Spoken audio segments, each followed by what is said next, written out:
Buenas tardes, mi nombre es Marta Andrade, estudiante del cuarto trimestre de Derecho. Hoy en Derecho Laboral les voy a hablar acerca de la calificación del despido, del amparo constitucional y la diferencia entre el proceso jurisdiccional y en sede administrativa.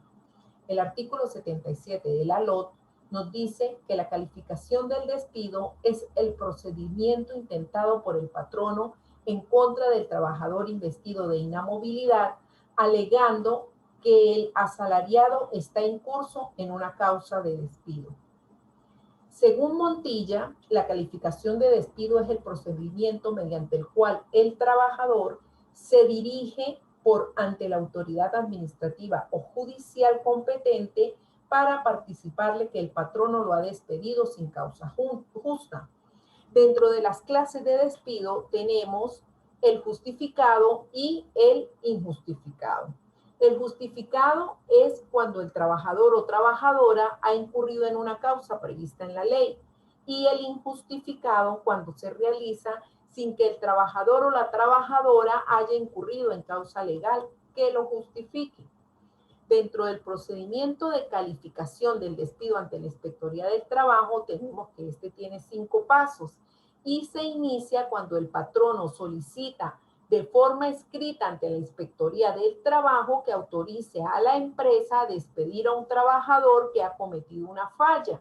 Y todo esto se debe dar dentro de los 30 días posteriores a la fecha en que el empleado falló. Una vez el inspector del trabajo admite la calificación de despido, este debe notificar al trabajador dentro de los 3 días hábiles para que acuda a defenderse al segundo día hábil después de notificado en la hora pautada. En este acto debe estar obligatoriamente el patrono o su abogado, de lo contrario se entenderá desistida la calificación de despido. Luego viene la contestación. Ambas partes deben presentar sus alegatos ante el inspector del trabajo y este invita a que tanto el asalariado como el patrono lleguen a una conciliación. Si el trabajador no asiste a este acto en el que debe presentar su defensa, se entiende que ha contradicho todo lo alegado por su patrono. El lapso probatorio tiene 8 días, de los cuales 3 días es para promover pruebas y 5 días para evacuar las pruebas.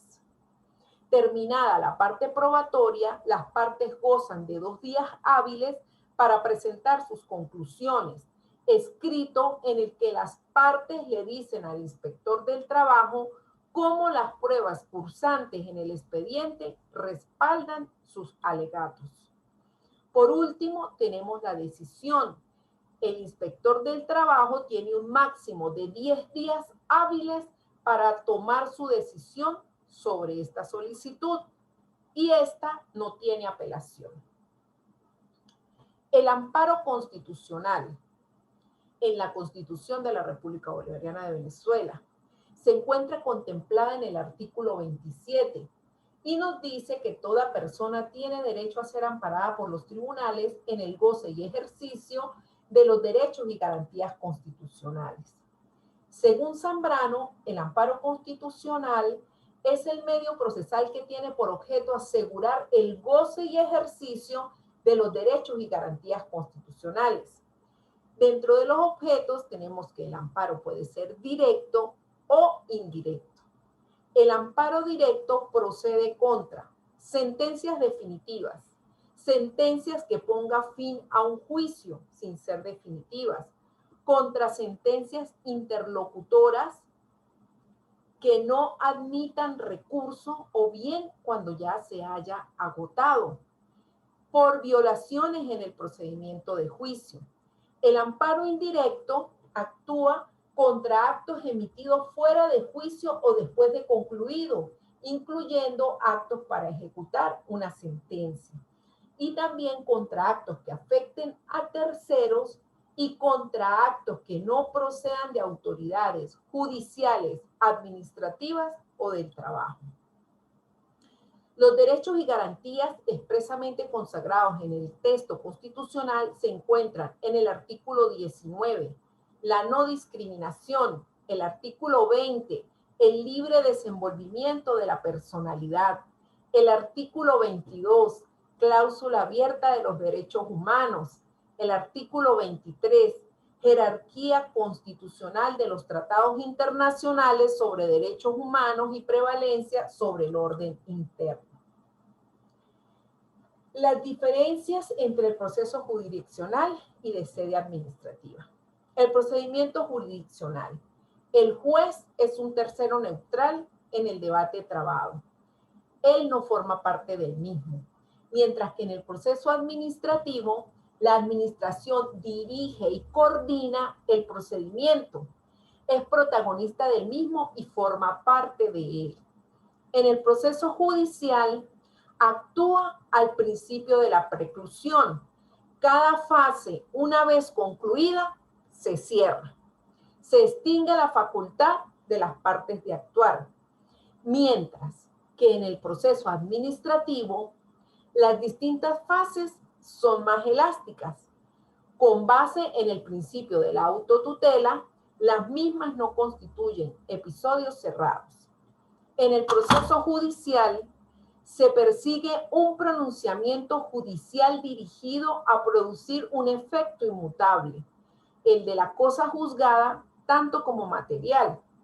En el proceso administrativo, se persigue un proveimiento administrativo que tiende a causar estado, a no ser susceptible de modificaciones por vía administrativa, lo que no impide en general su revisión en vía jurisdiccional o su modificación por medio de potestad revocatoria. En el proceso judicial, en atención a los efectos de la sentencia, estos pueden ser declarativos, constitutivos o de condena.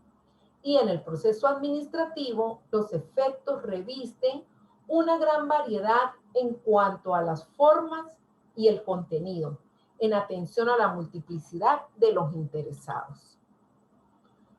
Por último, en las conclusiones podemos decir que la calificación de despido de los trabajadores se encuentra consagrada en la Constitución de la República Bolivariana de Venezuela y en la Ley Orgánica del Trabajo para los trabajadores y trabajadoras, y que estas leyes buscan proteger y garantizar al trabajador investido de inamovilidad laboral, y que por esto, cuando se emplea a un trabajador, se le debe hacer un contrato de trabajo donde quede estipulado los derechos y los deberes de ambas partes, ya que si en algún momento el empleado descuida el trabajo y no cumple con los deberes laborales estipulados, el empleador tiene el derecho de tomar acciones dependiendo de la magnitud de la falla.